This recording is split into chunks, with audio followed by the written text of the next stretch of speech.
being able to do what you want to do in the kind of company that you want to do, and just understanding sort of North Star. And then one day you might look up and find yourself, wow, this is exactly where I want to be, doing exactly what I want to be doing. But you get there, you get there incrementally. It's not always just the big win. Hi there, I'm Bex Craig, and you're listening to the Not Just Anything podcast for women who want it whole. I hope you'll join me each week as we hear real stories from real women about how they've curated a whole life by design rather than by default. On today's episode, I'm talking to Cara Brennan Allamano, who is the head of people for Udemy, the world's largest private edtech company. She's also, I guess in her spare time, a Forbes contributor, a prominent voice in the HR community, a mum, and an avid learner. In our conversation, Cara shares her own story around how she curates a very busy life, as well as offering her views on the importance of perpetual learning and leaning into our innate curiosity. I hope you enjoy the conversation as much as I did. A really, really warm welcome to my next guest today, Cara Brennan Allamano, who's joining me from the US. Welcome, Cara. How are you? Happy to be here. Thank you. Well, it's so fantastic to have you, and I'm conscious this is a very big week for you all over there, so I appreciate you especially taking the time. Yeah, it's hard to say what a big week is anymore, but yes, there has been a lot going on for sure. Right, it's a bit like that. Is we're all a bit desensitized to what big weeks look like. Exactly. Yeah. Oh, well, let us hope that these big weeks becomes like slightly, we were just talking before we got started that things become a little bit more, I think you used the word boring, and I'm all for that. I'm all for that. I have an entirely new appreciation of boredom than I ever did. I value it. I look forward to it. I'd love to have more of it. Yes. I hear you. In the midst of all the chaos, it's the calm that we're all craving. That's for sure. But as I say, I have been really looking forward to our conversation since the moment that we were introduced, both because I know that you have a really compelling and interesting story, but also because of the fascinating business that you're a part of. And so I'm keen for our listeners to hear a little bit more. And so usually I start with a pretty open-ended question, which is basically all of us are the culmination of our life's experience, and that's what brought you to where you are today. Could you maybe share a little bit about who you are and your story of how you've become you? Yeah, happy to chat about that. And thinking about what has gotten me to the seat I'm in right now and the choices that kind of led me here, I think it starts, I grew up in Kentucky. My father was a small town physician. And I grew up in a community where everybody did know everybody else. And that was really, it was amazing and wonderful. And I think a really important part of that was that as a kid, I was exposed to lots of different kinds of people. And in being in a small community, you're exposed to people who have a lot of things and people who don't have a lot of things, and people whose parents have fancy jobs and people whose parents don't have jobs. And for me, seeing that and my father really focused on serving underserved populations in his medical practice helped me understand that there's a big wide world out there, and it's not always about being American and having all the things that as Americans we sort of feel is our birthright in many ways. And I also had a lot of friends that grew up in rural environments, on farms. So I have an appreciation for different kinds of lives. And so it's interesting, living and working on the West Coast, which was a very intentional decision. I love San Francisco. I love living in big cities. I love technology. I do feel like in some ways I don't meet a lot of people that are from Kentucky and fundamentally grew up on a farm in a small town that work in the businesses where I work and do the type of work that I do. So what got me here was a love for trying new things and exploring, and my family moved out here, which was really special. So all those things combined got me out here. But fundamentally, I think what put me in the seat here at Udemy, which is an educational technology company, we call that EdTech. We have 40 million learners around the world. We're multiple billions of dollars in terms of what our value is. We're very high growth. what put me in this seat in supporting the employees here as the head of people is understanding that learning is the thing that gets you there, right? So I went to college, I went to graduate school, I love reading, I'm very curious. So all those things led me to what I think is a pretty cool company doing pretty cool things in the world. And I think a big part of my interest in that is the fact that I saw the power of learning, and I saw that people, independent of whether they grew up on a farm and to parents that didn't have educations, it was equal footing for everybody. Learning put possibilities in the hands of people that may not see that for themselves. Yeah, thank you so much for kind of starting us here, because I feel this pull through both from like your early experiences as you described, and then this idea of, in my words, that what I hear you saying is sort of like the democratization of learning, really giving access of learning to everybody. And it's so powerful. And I feel like what you're describing is that you yourself have this real thirst for learning. So what matters to you about perpetual learning? Yeah, well, my day job is working and supporting people, right? And as you can imagine, that there's a full range of experiences that comes with that. I help people from a career perspective, which I feel I find a lot of purpose in. I help people with things like benefits and life events and balancing work and family, all those things that enable success and enable people to have what they want in life. And so the learning part is really important to me because, again, I see that as a consistent thread, and giving people access to that learning I see as the thing that helps us improve. And it sounds cheesy, but at Udemy, our mission is to improve lives through learning. And I think somebody whose job it is, I've been drawn to a profession working on the people side of business that helps people. So to be at a company that's helping people and in a job that helps those people help people, I do believe that it's complementary. Well, big time. Actually, I just got goosebumps all the way down my arm. It's like very, very purposeful by the sounds of things as you're describing it. And I can imagine also in that sense of helping people, it seems as though that's also been something that's been sort of instilled in you at a very, very young age. And so this kind of mission also to lead this team of people that are helping people. And I can imagine through the last year, that's been particularly important. Yeah. What have you kind of seen this be? Have you seen a shift in the last year? What has been really the focus for you all managing through this time? I think there's a huge shift, and with all of the absolutely horrible things that have happened in the last year, I do think it's forced us to think about, particularly from it within my profession in HR, and I think businesses in general, what our role is in supporting employees and in society. And things that, well, we say on the people side of business that what we thought was going to happen in 5 years has now happened in 5 months. That was the first half of last year. Right. And those things include a real focus on how do people integrate work and life? How do we support people's mental health? How do we lead with empathy? How do we address social injustice? And how do we think about learning within our organizations to help us address all these things? And yes, I do think I've been very purposeful in terms of some of my career decisions, but I also want to outline that doesn't come without trade-offs too. And we had talked about this before. And I think in order for me to have empathy in my role and understand what my employees really need and what's going to resonate with them is, I look back to my own journey in terms of feeling like I might not, I don't have an Ivy League degree. I might not be able to get the right job and the job that I want in a hyper competitive environment.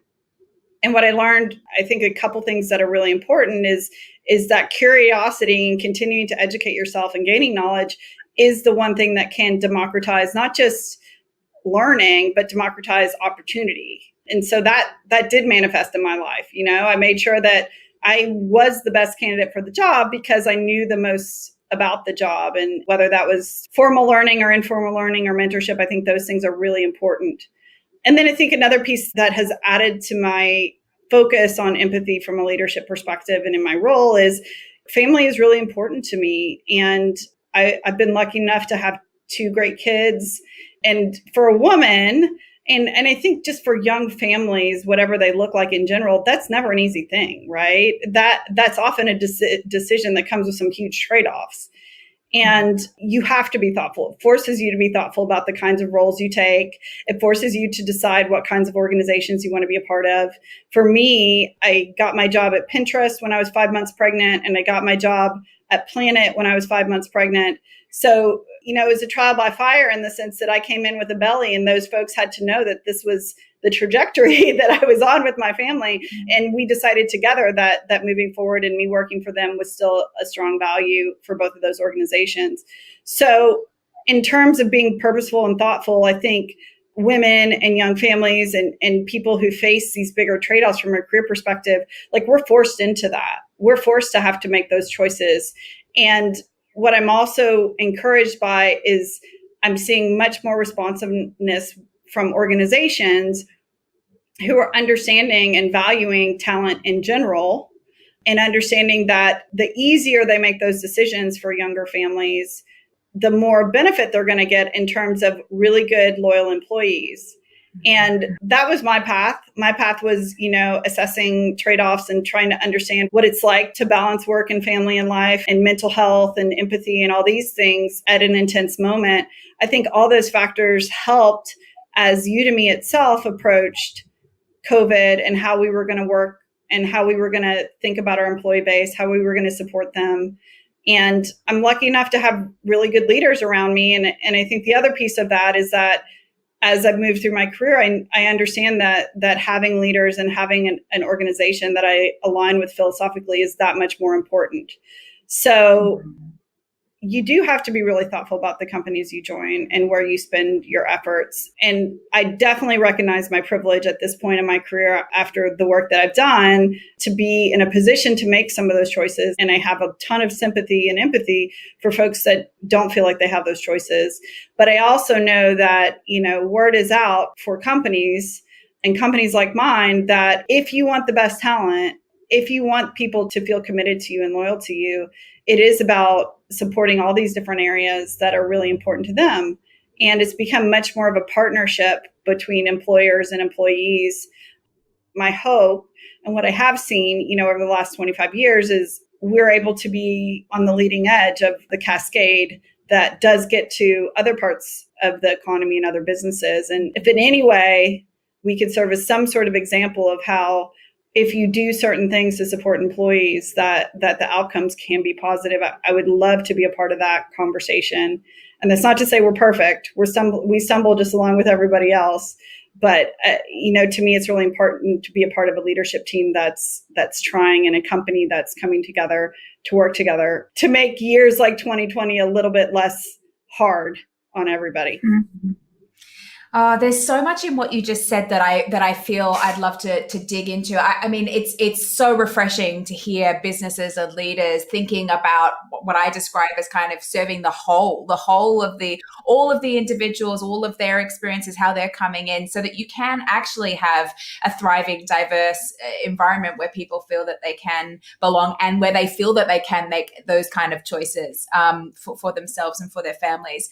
And you must have used the word choices so many times in that piece, which I think is a really important narrative that we're talking about in this podcast, which is about designing your life, designing your organization, designing your teams, as opposed to it happening by default. And I'm curious about, because you kept referencing your own experiences, your own choices and trade-offs that you made, and how that's equipped you as a leader. So could you maybe just share? I mean, you said you joined 2 organizations 5 months pregnant. That for me feels like, I have 2 young children myself, and I'm actually expecting the 3rd as we speak. And I can't imagine. I'm almost 5 months pregnant, so I can't actually imagine what that might be like in terms of like kind of joining somewhere, summoning that energy. What were those experiences like, if you don't mind casting your mind back? What was going through your head at that time? How did you? I honestly give myself no credit for that. Let me explain. So I was very much of the mind that I won't be able to work when I'm pregnant or when I have a young baby. I got to figure out a plan B. I was lucky. I have a wonderful husband, but it was a tough thing for me to swallow that in order to be a mother, I felt like I had to give up these other parts of me that I really valued. I don't know where I got it, but that was my mindset. So we all have our own limited thoughts and perceptions, right? So that's where I was. So the company that I had been a part of was just acquired by Adobe, which is another large tech company. And so I was kind of in this in-between space. So I was pregnant and thinking, well, no one's going to hire me when I'm pregnant. And so I guess I got a couple more years where this is what it's going to be. And then I had a couple of conversations with people. I said, well, I still want to do something. So maybe I'll just, send a few emails out to folks and say, hey, I'm willing to consult, or if you perhaps would need me to help you with something, please let me know, because I'm just hanging out at home right now. And what's really interesting is I started getting introduced to friends and friends of friends. And I started having a lot of conversations, and I would start the conversations with, well, I'm 5 months pregnant, and I'd get some puzzled looks. Anyway, I realized they were awkward yet interesting conversations at first, because I was coming in with a really heavy assumption that nobody would think I'm capable of working or starting a new job or engaging if I were going to have a baby. And the fact is, honestly, it just wasn't true. It was a falsehood that I had. And again, I know that's not the case for everybody, but I also know there are plenty of places that would agree fully with me. And if I wanted to go find people that would tell me I should never work as, pregnant or getting ready to have a baby and that I was crazy, I would find plenty of people that would agree with me that way. What was interesting to me is that I did find a lot of people that disagreed with me. And what was even more interesting to me is most of these were men. And it was one man in particular who had a conversation with, and it was kind of like the third or fourth conversation that I'd had with different folks. And he asked me, he was like, so does that mean you don't want a job now? Because I have a job and I think that it would be a good job for you. But does this mean you don't want a job? So, which is a fair question. And I said, you know what? I don't know. I guess I thought that I shouldn't have a job now, but I would like to have a job now. And he spent like the next 5 minutes telling me that he was so sick and tired of people telling women that what their decision should be, and that if they were having a baby or not having a baby or had 3 babies, that they knew better than that woman and that woman's partner or their family dynamic. And he relayed a story about how his sister was an investment banker in New York. And she was with a firm that was not as empathetic. And she got pregnant, and they told her that she needed to go down to part-time, and they didn't have a job for somebody who couldn't focus 100% on the firm, and et cetera, et cetera. And he said it was the most unfair thing in the whole wide world. And he was not going to be a founder or a company leader that ever treated a woman that way. And luckily, the story with her was that she found a place and she found partners within that firm that agreed with her that she'd be able to work, and she's been able to be successful, and her family is doing just fine. And so I was like, you know what? I hear that. I respect it. And I had more conversations, and I found that it was a self-limiting belief that I had. And again, there were plenty of people that were not interested, and for whatever reason, we didn't move forward. But Pinterest was one that, with arms wide open, said that they would be supportive of me and were interested in working with me, and were flexible for that. And then the lesson that I learned from Pinterest was, don't assume, but make sure that I ask and that I'm upfront about my current situation and what it would take. And I also was keen to find somebody that was supportive. So when I looked at Planet and I had a conversation with Will, who was the CEO there and a co-founder, I talked to him and I said, well, I'm 5 months pregnant, so I'll be here for a little bit, and then I'll need to take some time off, and then I'll come back. And I've done that before, so I know how I can make it work. And Will said, oh yeah, what is it? Don't we have some horrible leave here in the United States? Isn't it something like just 6 months to take when you have a baby? And I was like, oh, well, I knew this was probably the right spot for me, because I said, well, it's actually 12 weeks and it sounds like we could work together, Will. So, so I did, and it was great. And I think what's interesting is in both situations at Pinterest, I was the first person to have a baby while at Pinterest. And at Wow. Planet, it was interesting because I was the first woman to have a baby and I was the first mom and the whole team there. And what was interesting to me is I also felt that because I was able to be in that position and tell that story and then be in a position to hire and grow those organizations, it's a challenging time for everyone. A lot of people make assumptions about what an employer will or won't do to support them during these times. And so I just wanted to make sure that doing my part in a role where I do feel like I can be an agent for some of that change, that I could at least be a person that voices that it is possible and make sure that I'm helping to support people who are in that similar situation, like having a young family and trying to make it work and also wanting to be, successful in your job. Thank you so much for sharing that story, because I think that many of us have been guilty. I know myself of telling ourselves stories that and then the narrative is set and it's like we're and now I'm not going to challenge it, and this is what I assume everybody else feels, and all the shoulds and all the things that we might have been told or conditioned to feel based on generations before us or whatever it might be. Who knows how we've created these things. But it's funny because you also said, I don't take much credit for this, and yet in the story I'm hearing like I still went out and met with people, I still was very clear about, and so there is a little bit about like that's quite proactive still, and hearing these allies really that stood beside you and really helped you unwire some of that wiring. So I feel like there's so much success here. There's so much that you're just nailing.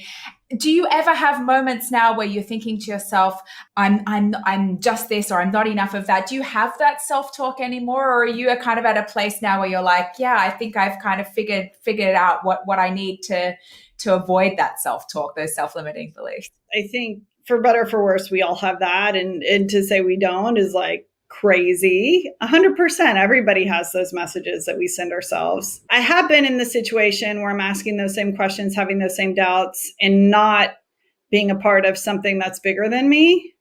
And those are harder days than working hard, having those doubts, and being a part of a group of people and being a part of a business that you feel very good about. Right. And that is at its very core something that is going to make the world a better place. So I think that that's really important. And I think that that's something that I've been lucky enough to find, but I also, to be clear, like there are trade-offs that I've made to get there too. So that's what I don't necessarily define myself as, successful. I'm not looking in the mirror saying that every day, but when I have people coming to me asking for advice about careers and things like that, my advice is always like, what do you like to do in a day that you wouldn't mind doing more of? And if that puts you in a sales role or a finance role because you like math, or, an engineering role, like find that and find a way to do more of that in a job where you can do more of that. And it doesn't mean you're going to start out tomorrow. When I started in HR, I started because I was really interested in what was happening in that part of the business. And it seemed really cool to be able to work with people and like support people and drive operations.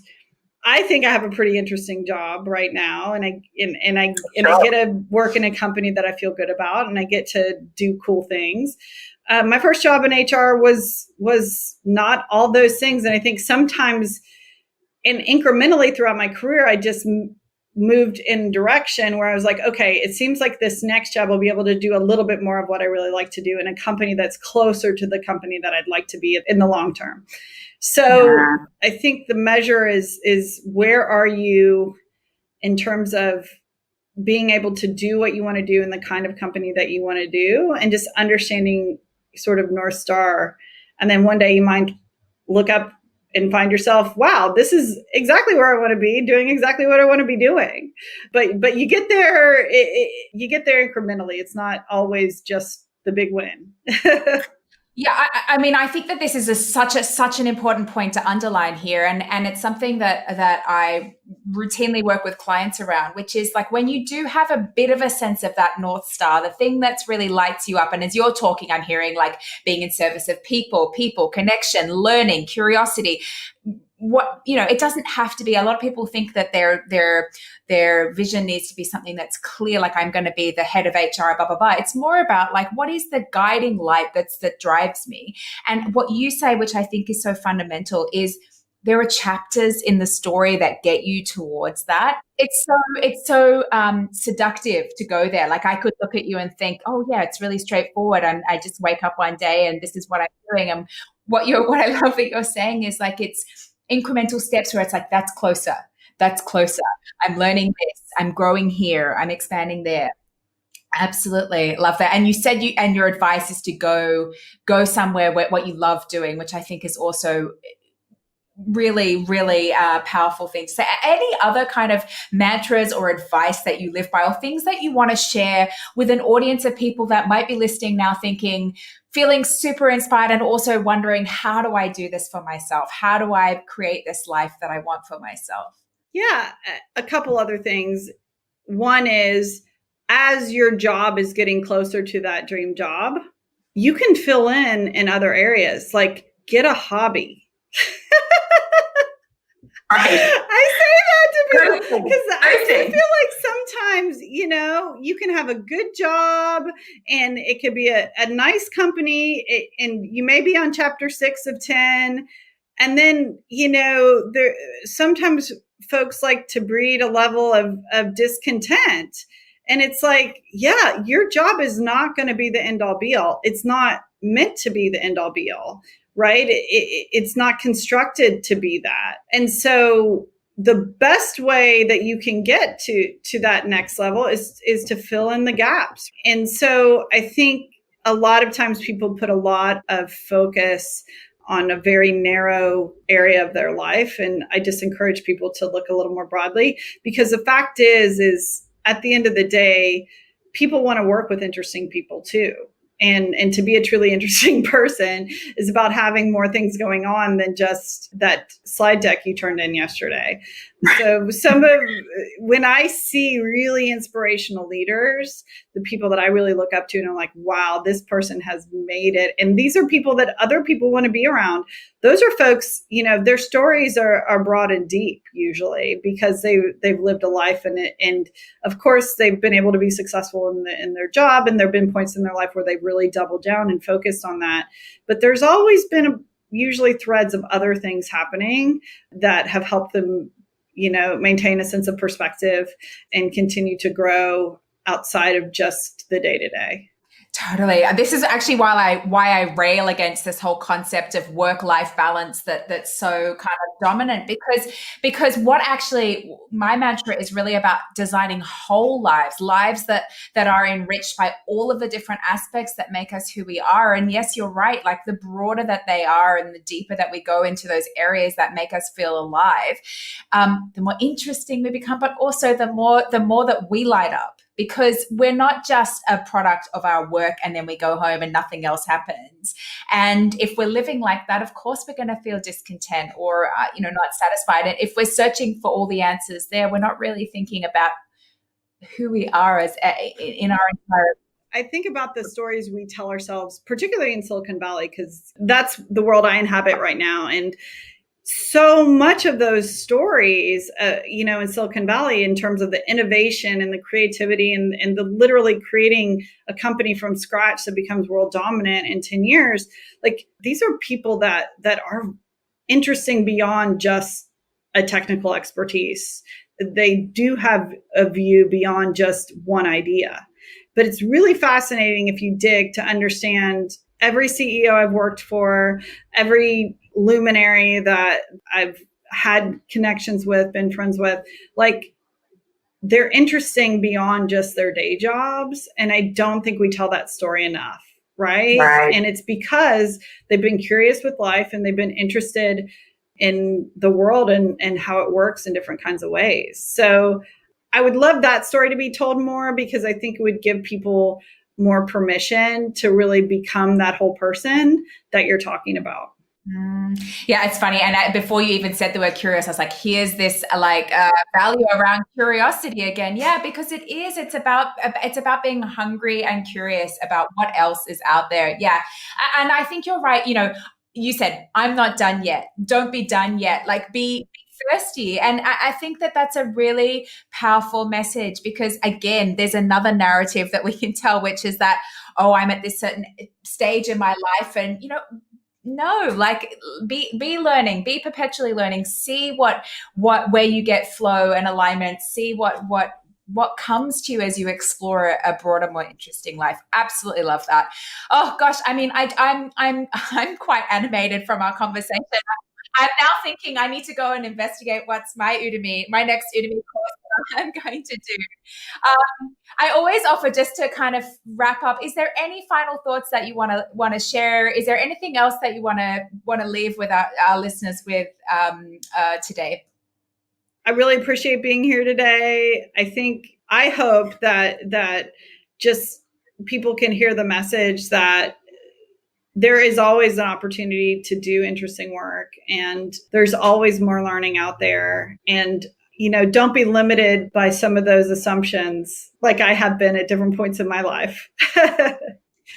Like we all, like, it's such a human thing to do, and yet isn't the world just a vastly more interesting place when you do imagine the opportunities, when you do consider what's possible, when you do open yourself up to your innate curiosity that we all have. I literally sit on our Udemy platform and I just scour like the courses, and yesterday I opened up, learning Chinese, and that's next on my list. I should probably do the same, because I now have a son who talks to me in Mandarin, and I have no idea what he's saying. So yeah, I really do have to sort of lift my game here. I mean, I could see how it would be so addictive, and like I say, that's the first thing I'm going to do when I get off the course. But I'm so grateful. I'm always so grateful for people giving their time to come on and to share their views. But particularly grateful for you coming on, sharing a little bit more about Udemy, sharing a bit more about kind of how you are taking HR and talent into what I think is really an exciting future for companies and for employees everywhere. And then just to share your story, I think it's been really wonderful to hear, and I'm really inspired. And I hope that people leave feeling like they want to activate their curiosity a bit more. So thank you for that inspiration. Thank you. Thank you so much for joining me today for another episode of Not Just Anything for Women Who Want It Whole. If you enjoyed our discussion, be sure to subscribe to our weekly podcast and leave us a review. Otherwise, thank you so much for being here with us, and we look forward to having you join again. And remember, be brave, be whole, be you.